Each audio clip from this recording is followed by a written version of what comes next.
This really happened to me, and it's something I'll never forget for the rest of my life. The courthouse clock had just struck 9 when I realized my uncle had betrayed me.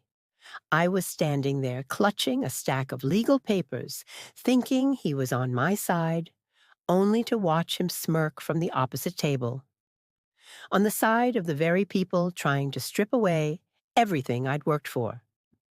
His silence in that courtroom was louder than any words, and it cut me deeper than any outburst ever could.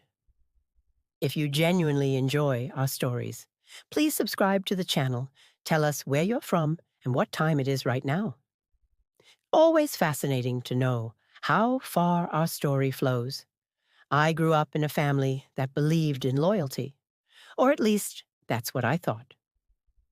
My Uncle Raymond was one of those men everyone respected in our small Missouri town. He had the calm demeanor of someone who had lived long enough to see storms pass, and the way he carried himself, always in pressed slacks, never raising his voice, made me think of him as a pillar. Unshakable, solid, I trusted him like my second father.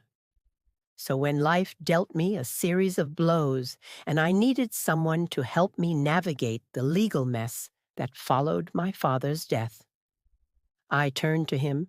But let me take you back a few steps.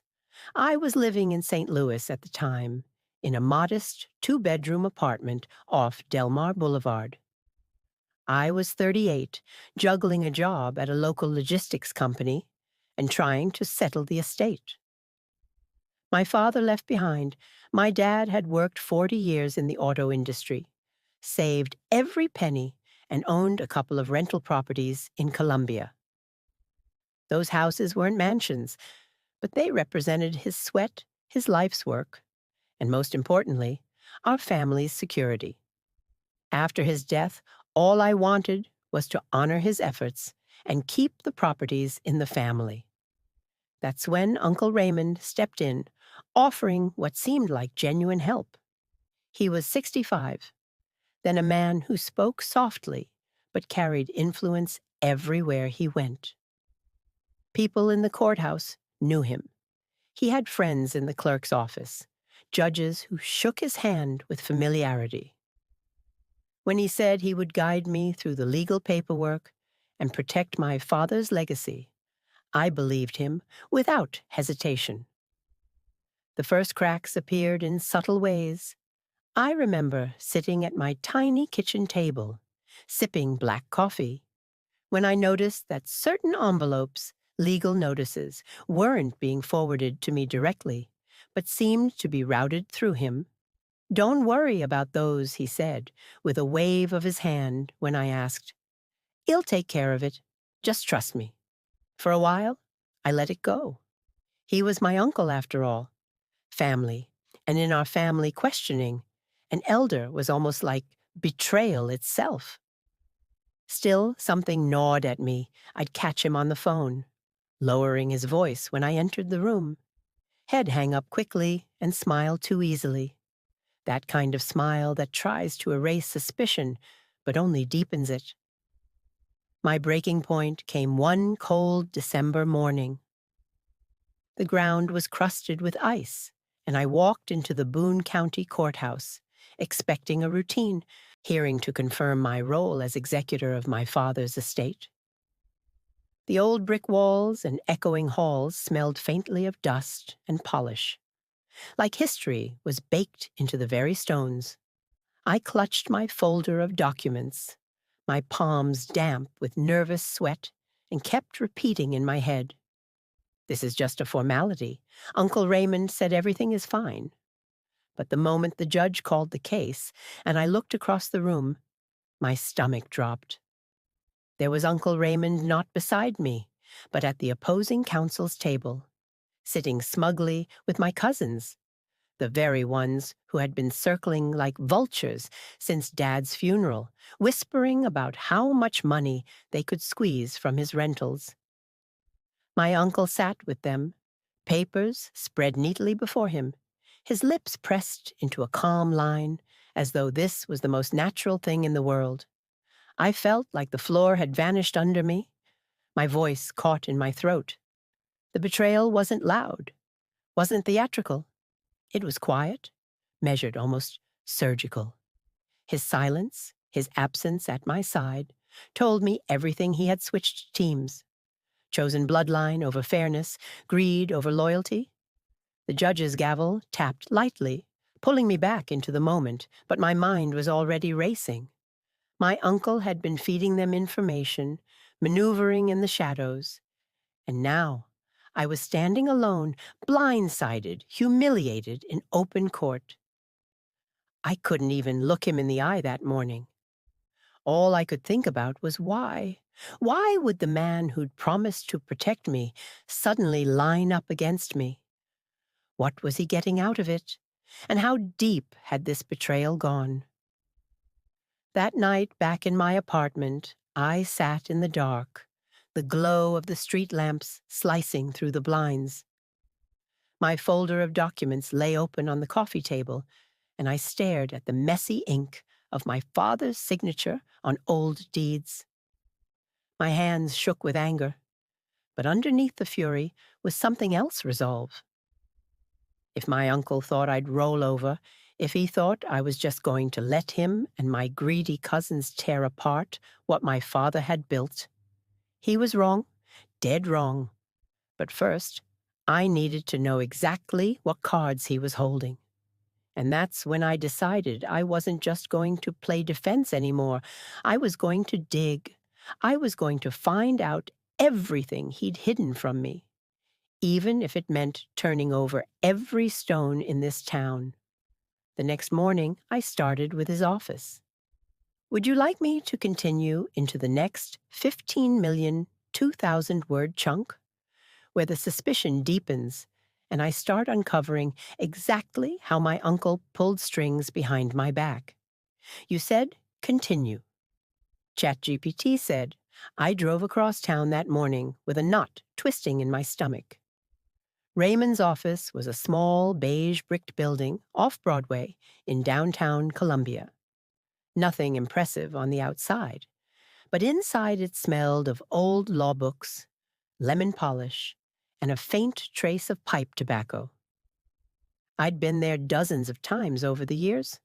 Holidays when he'd invited me to stop by, while he wrapped up paperwork, or those afternoons when Dad used to consult him about tenant issues. Back then, it felt like a safe place. Now every brick looked like it was hiding a lie. I didn't march in. I sat in my car first, watching through the glass windows as his secretary, a sharp-eyed woman named Carol, shuffled papers at the front desk. She'd known me since I was a kid, always had peppermint candy waiting when I tagged along with Dad. I tapped the steering wheel, fighting myself. Don't be paranoid, don't make a scene. I told myself. But the betrayal in that courtroom burned hotter than reason. When I finally stepped inside, Carol looked up, startled Ab. She said, eyebrows rising. What are you doing here this early? I forced a smile. Needed to drop off something for Uncle Ray. He in yet. Her lips pressed tight just for a second, and then she nodded toward the closed door behind her. Hess with clients. I nodded, pretending not to notice the faint hum of voices behind that door. My pulse quickened. I didn't need to see their faces to know who was in there. My cousins, the same ones who smirked beside him in court. Mind if I leave this on his desk? I asked, holding up the folder I'd brought as a prop. She hesitated, then sighed. 5 minutes, don't touch anything. Inside his office, the air was cooler, quieter. The blinds were half drawn, letting in slices of morning light that fell across his oak desk. I laid the folder down my fingers, lingering just long enough to notice something odd half buried under a stack of case files was a photocopy of one of Dad's deeds. My deed except the signature at the bottom didn't look quite right. My heart pounded in my ears. The pen strokes were jagged, uneven, like someone had traced Dad's hand. My father's handwriting had always been steady, deliberate, the script of a man who took pride in neatness. This looked like a clumsy imitation. I slipped the paper halfway out from under the stack, just enough to memorize the date January 2018. My father had been in the hospital, then weak, barely able to lift a pen. There was no way he'd signed anything substantial during that time. A muffled laugh floated from the other side of the door. My uncle's, calm, smooth, confident, and in that moment, standing there with counterfeit ink, staring back at me, I knew he wasn't just betraying me out of favoritism for his nieces and nephews. He was orchestrating something far darker, forging, manipulating, rewriting history on paper, so he could carve out pieces of Dad's estate for himself and his allies. I backed out of the office before Carol grew suspicious, every muscle in my body tight. My mind replayed the sound of that laugh, the look on his face in court. The weight of that photocopy. I needed proof. Real proof. Something that couldn't be brushed aside as paranoia. That night, I dug through every box of Dad's old papers I had stored in my apartment closet. Lease agreements, utility receipts, tax form, page after page of his careful, precise handwriting. I spread them out across my living room floor, like puzzle pieces, comparing each one to the memory of that jagged forgery. My suspicions hardened into certainty. Someone had faked his signature. But suspicion wasn't enough to win. In court, Raymond knew the system inside and out. He could charm judges, sway juries, and bury me under official documents unless I fought smart. So I started small. I called Mrs. Henson, one of Dad's oldest tenants. She was 73, lived in one of the Columbia rentals since the late 90s. "Honey," she said over the phone, her voice creaky but warm. "Your daddy never wanted to sell those houses.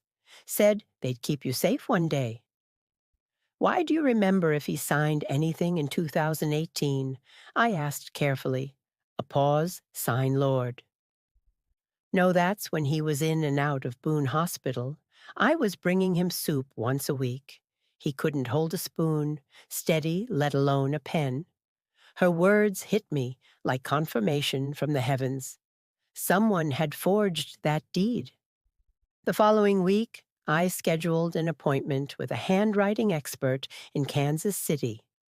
His office was tucked inside a drab building near the Power Light District, filled with magnifying glasses, scanners, and framed certificates. He was a wiry man with thick glasses who introduced himself as Dr. Marcus. I laid out the documents, Dad's old leases, tax forms, and the photocopied deed I'd smuggled out with my phone camera. He studied them silently, his brow furrowed. Finally, he looked up. "These signatures aren't from the same hand. Whoever wrote this deed didn't even understand the pressure points of your father's. Pen strokes, it's a forgery." The air in the room seemed to thrum. It was one thing to suspect betrayal, another to hear an expert declare it. Driving back down I-70, that night, the neon glow of Kansas City fading in my rearview, I felt something shift inside me. For weeks, I'd been staggering under humiliation, reeling from the shock of betrayal. But now, I had fuel, proof evidence strong enough to tear my uncle's smug calm into shreds. I just had to play it right. I couldn't storm into court, waving accusations. Raymond would spin it, paint me as unstable, bitter. Lashing out had crushed me with procedure and paperwork. No, I had to be meticulous, patient the way he was. So I set a trap. I called him one evening, voice steady, despite the fire in my chest. "Uncle Ray," I said, "I want to make peace. Maybe we can work out a settlement. Can we meet?" Silence then, that calm, patronizing tone. Of course.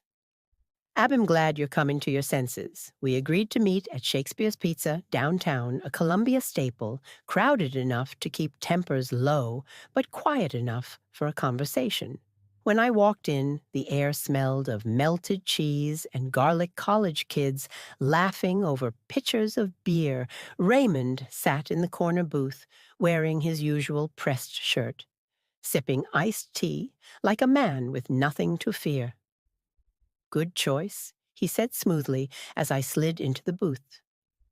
"Now let's talk reasonably." He laid out his offer like a seasoned dealer. "Sell the rentals, split the profits." He framed it as what your father would have wanted. My jaw clenched as he spun lies about Dad, about responsibility, about how I was too young to manage property. I nodded along, hiding the storm inside me. What he didn't know was that my phone, propped casually on the table beside my glass, was recording every word. His insistence that Dad had signed everything willingly. His dismissal of Dad's illness in 2018. All of it. By the end of the night, I had more than pizza crumbs on my plate. I had ammunition. And as I walked out into the cool Missouri night, neon signs buzzing overhead, I knew this silent courtroom war was about to turn into a battle. Neither of us would forget. The recording on my phone became my secret weapon, a tiny device carrying the weight of justice. I listened to it again and again in my apartment, sitting in the half-light of my living room with my headphones on, rewinding every smug word Uncle Raymond had spoken each time the anger built inside me. But so did the clarity.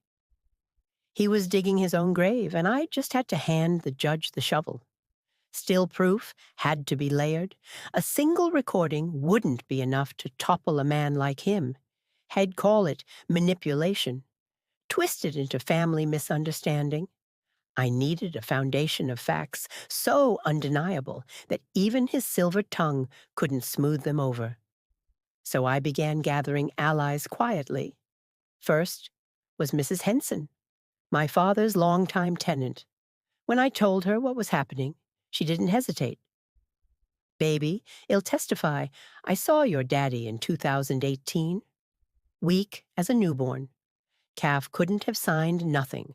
Her words were fierce, her loyalty unshakable. Next, I reached out to one of Dad's old friends, Harold, a retired mechanic, who'd been at the hospital with him many afternoons. Harold had a gravelly voice from years of cigarettes, but his memory was sharp. "Your daddy," in 2018. He couldn't grip my hand half the time. No way he signed no deed. Piece by piece, I assembled the puzzle. Witnesses, old handwriting samples, bank records, showing Dad's hospital stays, overlapping the supposed signing dates. And at the center of it all, Dr. Marcus's expert report declaring the deed a forgery. By early spring, I was ready to make my move. I walked into the Boone County Courthouse that morning, with my head held higher than before. My palms still sweated, but it wasn't the sweat of fear anymore. It was anticipation. The courthouse, with its high ceilings and echoing chambers, no longer felt like a place where I'd been humiliated. It felt like an arena. When my case was called, I locked eyes with Uncle Raymond across the room. He sat there calm as ever, dressed in his tailored navy suit, his expression unreadable. But I saw the flicker, the tiniest twitch at the corner of his mouth, when he noticed the thick binder I carried in my arms. The judge, a stern woman named Judge Parker, adjusted her glasses. "We're here regarding the contested deeds in the estate of the late Mr. Holloway Counsel. Proceed." Raymond rose first, his voice smooth, dripping with confidence. "Your Honor, the facts are simple. My brother, the late Mr. Holloway, signed over certain rental properties before his passing.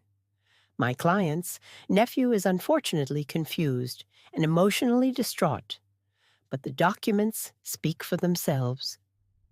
I could almost hear the unspoken sneer, "Sit down, boy, and let the adults handle this." When it was my turn, my knees trembled, but my voice came out steady. "Your Honor, with respect, those documents are forgeries. I intend to prove my father never signed them, and that my uncle knowingly participated in presenting false evidence to this court." A murmur rippled through the room. Judge Parker raised an eyebrow. "That is a serious allegation. Do you have proof?" "Yes, Your Honor." I placed the binder on the table, the sound of it hitting wood echoing through the chamber. I began laying out the evidence, medical records, witness statements, and finally, Dr. Marcuse's forensic handwriting report. Raymond's attorney tried to object, but Judge Parker silenced him with a sharp wave. "Proceed." Then I played the recording. The courtroom fell into a hush as Raymond's voice filled the air, calm and smug, dismissing my father's illness, insisting Dad had signed everything willingly. Every lie he had tried to paint as truth now rang out for everyone to hear. When it ended, I looked up at him. For the first time, his calm mask cracked. Just a flicker, but enough. His jaw tightened and his hand twitched as he adjusted his tie. Judge Parker leaned back, arms crossed. "Mr. Holloway," she said slowly, "do you deny this is your voice on the recording?" Raymond opened his mouth, but the words stumbled. "Who don't recall? Answer the question." His face flushed. "It sounds like me?" "Yes, but it's taken out of context." "Context." I cut in my voice sharper than I thought possible. "Doesn't change the fact that you claimed my father willingly signed documents during a period when medical records, witnesses, and expert testimony all confirm he couldn't have. That's not context, that's fraud." The silence afterward was heavy, suffocating. I could feel the eyes of every person in that courtroom. On him, Raymond leaned back in his chair, his composure slipping. For the first time in months, I felt the power shift. But I also knew this was just the beginning. People like my uncle didn't collapse overnight. He'd fight back, claw at loopholes, twist the story any way he could. I had landed a blow, but the war wasn't over. When court recessed for lunch, I stepped outside into the sunlight, the Missouri spring air cool and crisp on my face. My phone buzzed with a message from Mrs. Henson. "How did it go?" I smiled for the first time in weeks, better than I hoped. "But it's not done yet." And as I stood there on the courthouse steps, staring out over the city I'd grown up in, I swore to myself I wasn't going to stop until the man who had betrayed me so completely was stripped of every ounce of the power he thought he owned. Because this wasn't just about deeds or rentals anymore. This was about justice for my father, for me, for every moment of humiliation I'd endured at my uncle's hands. And I was just getting started. The weeks after that first court session turned into a chess match. My uncle was wounded, but far from defeated.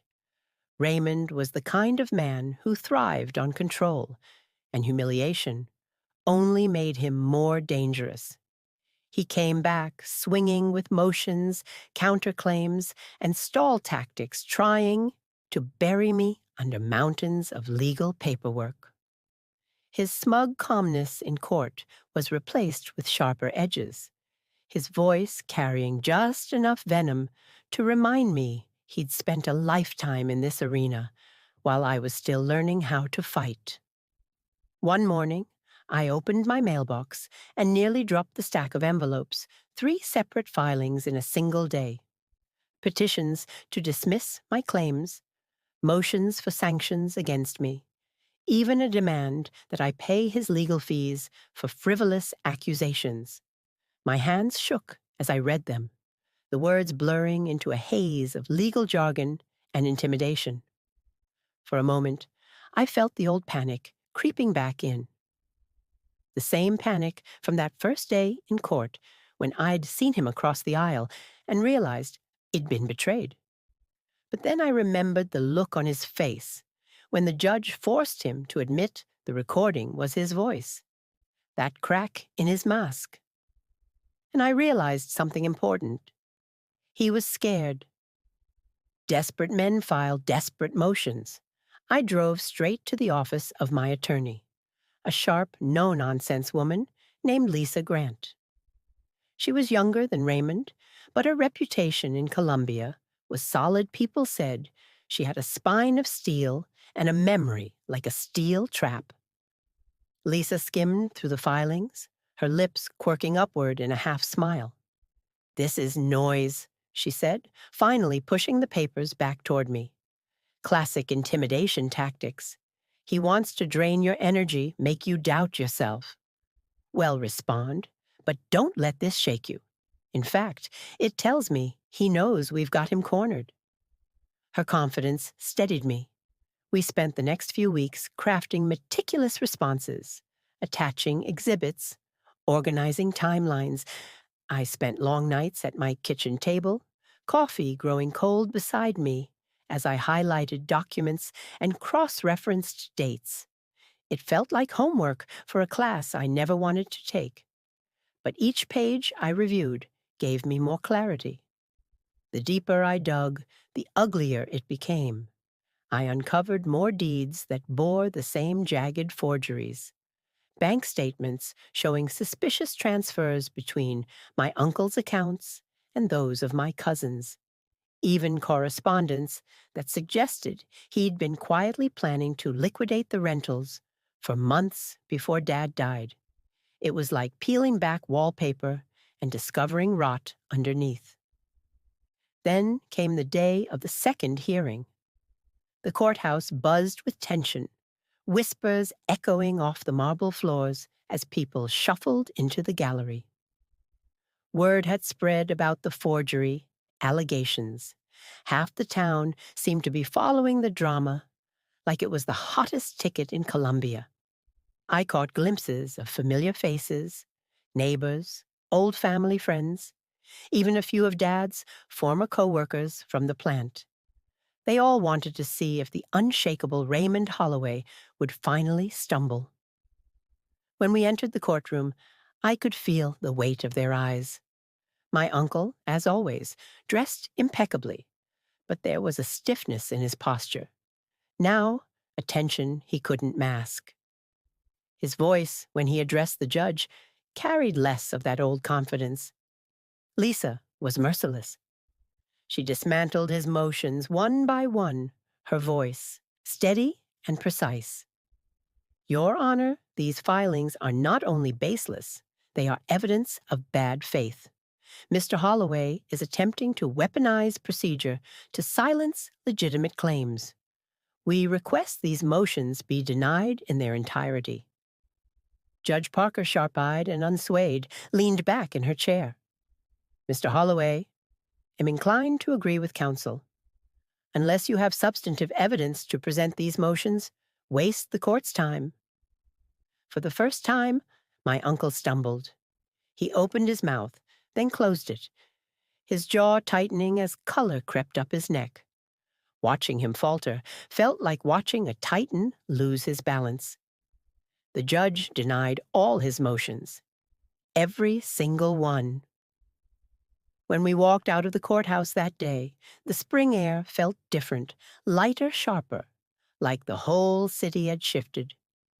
People I barely knew clapped me on the shoulder, murmuring, "Good job, son, or your father would be proud."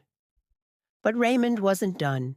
I knew it the moment I saw the look he gave me as he passed on the courthouse steps. His eyes locked on mine, cold and unblinking, and for a brief moment it felt like time froze.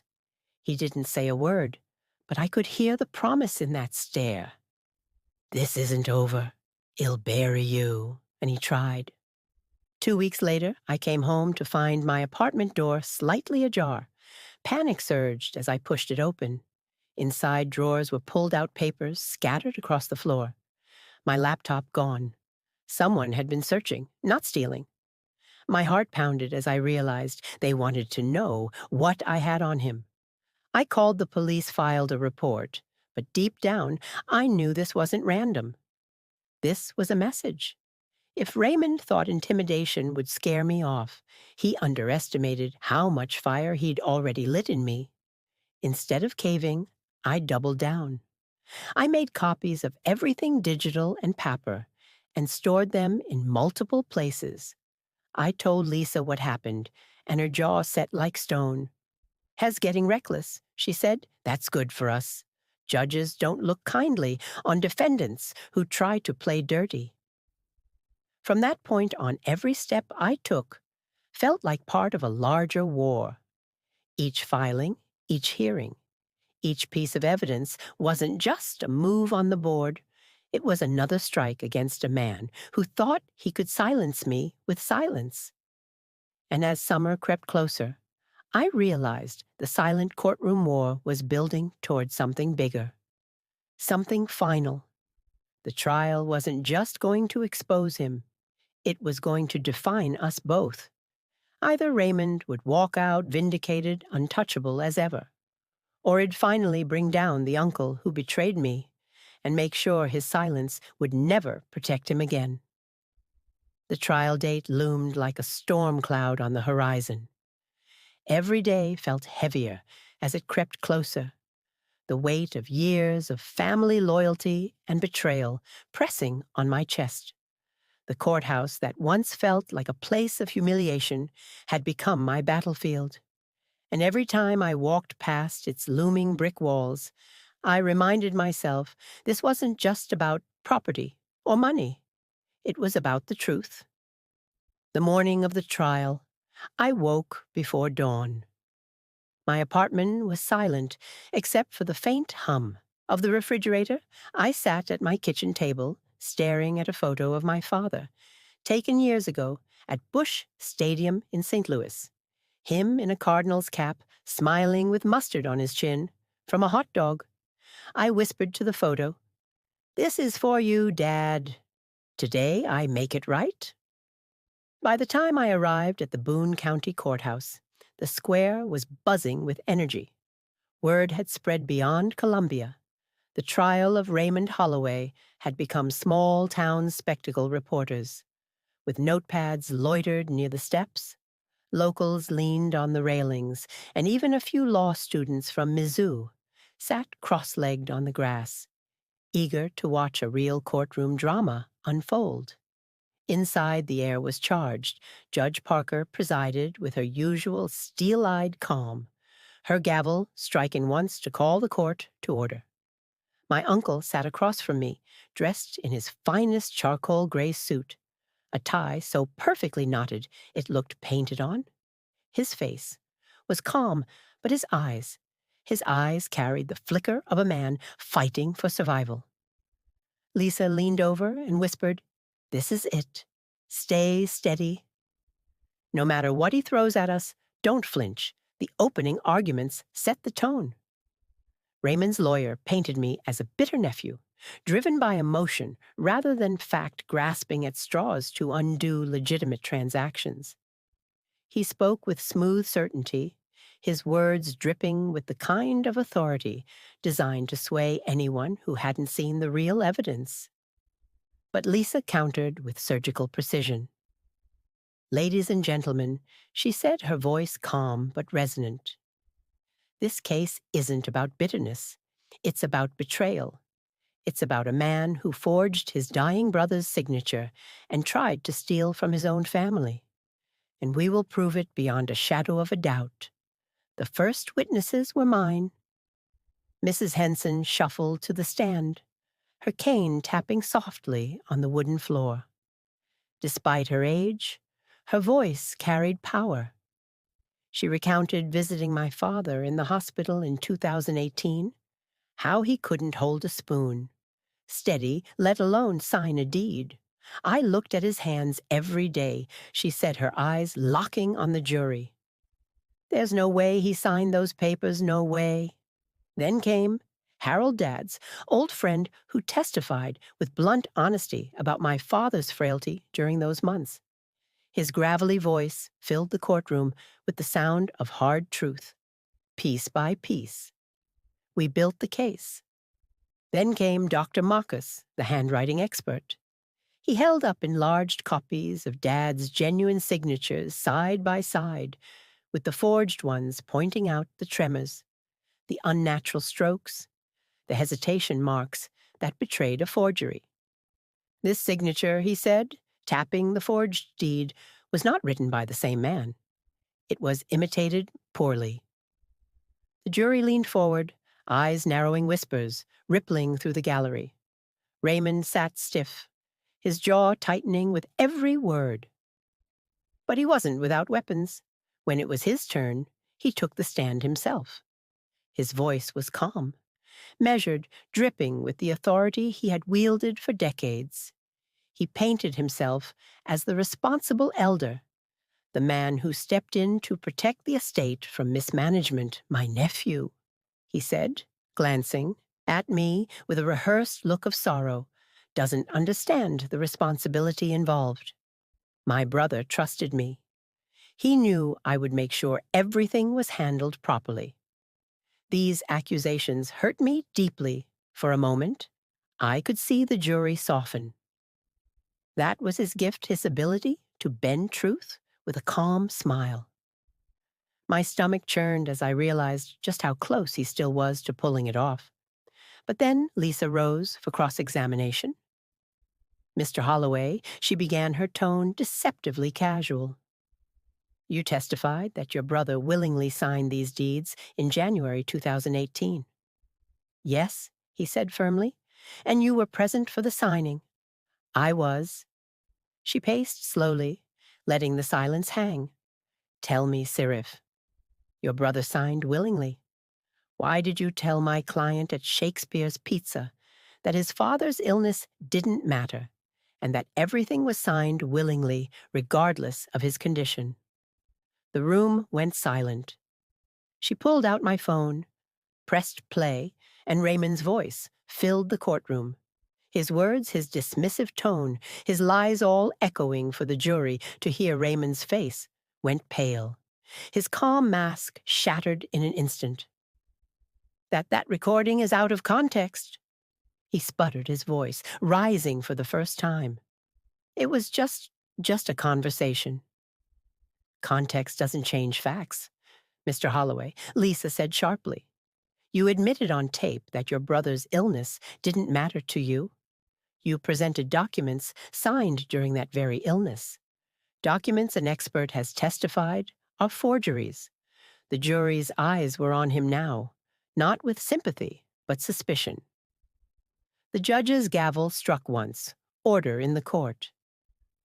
As Raymond slumped back in his chair, sweat beading on his forehead, I felt a shift. The untouchable man, the uncle who betrayed me with silence, was crumbling in front of everyone. But I knew him too well to think it was over.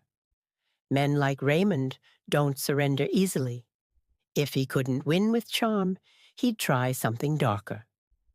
And sure enough, when court adjourned that day, I stepped outside to find a note tucked under my windshield wiper. No signature, just 4 words scrawled in block letters. Drop this or else.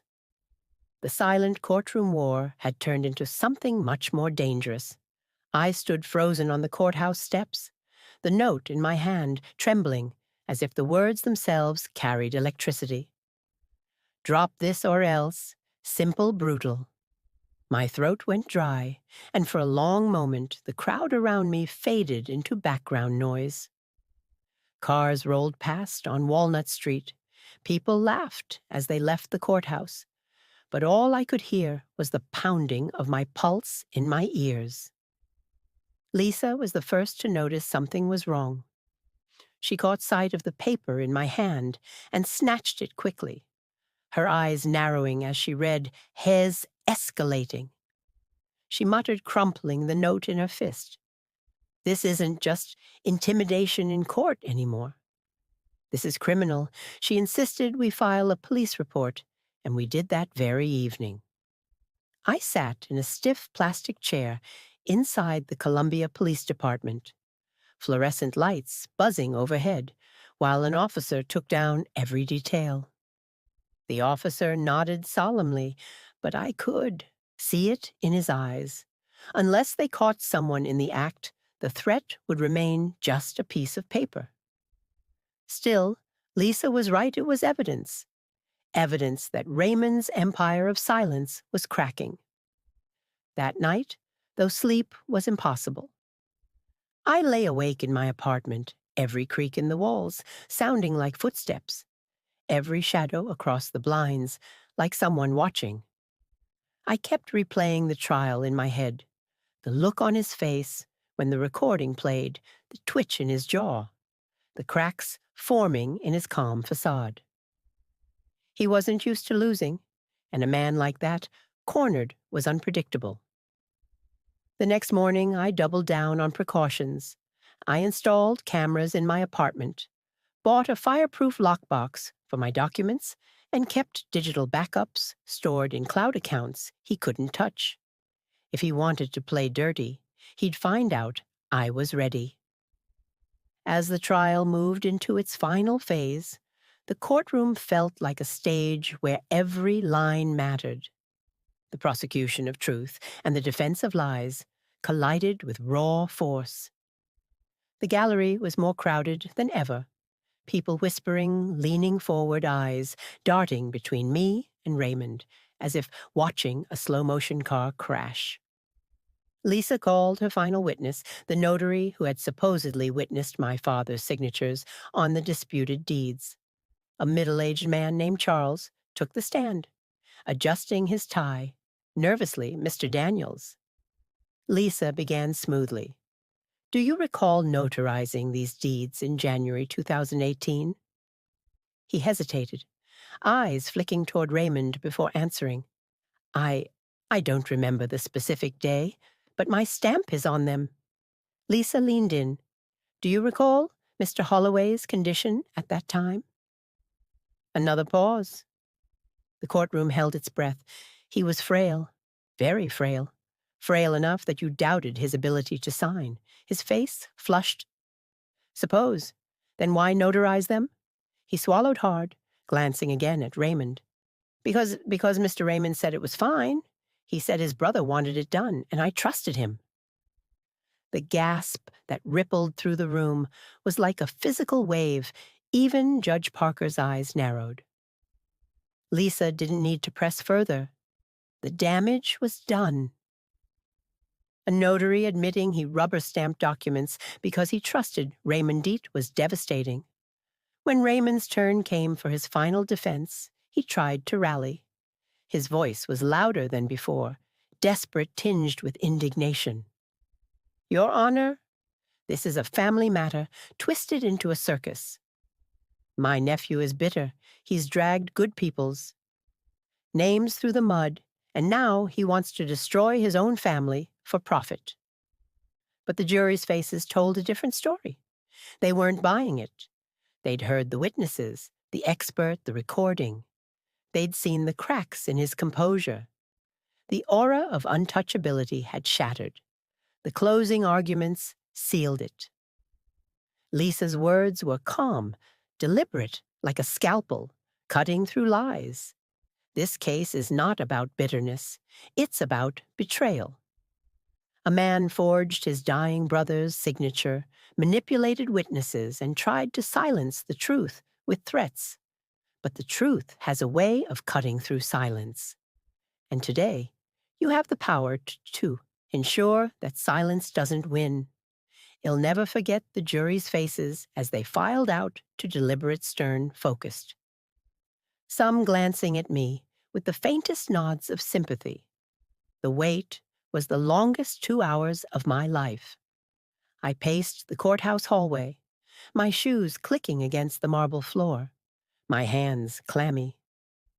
Lisa sat calmly on the bench, flipping through her notes, but I could see the tension in her clenched jaw. When the bailiff finally called us back, My legs felt heavy, like wading through water. The jury filed in, their expressions unreadable. The foreman stood, a sheet of paper in hand. On the matter of the contested deeds, he read, "We find in favor of the plaintiff." The words hit me like a tidal wave. My chest seized with relief, and for a moment I couldn't breathe. The room erupted in whispers, people craning to see Raymond's face. He sat frozen, eyes wide, the mask finally torn away. For the first time in my life, I saw him not as the calm, untouchable uncle I'd grown up fearing and trusting, but as a defeated man cornered by his own arrogance. The judge's gavel struck. The deeds are hereby void. The properties will revert to the rightful estate. Furthermore, this court will refer the matter of forgery and fraud to the appropriate authorities for potential criminal prosecution. Criminal prosecution. The words rang out like a death knell. I closed my eyes, the image of my father's face flashing behind my eyelids. Justice, finally. Justice. But even as I stood there, relief flooding my chest, I knew it wasn't the end. Because men like Raymond didn't fade quietly.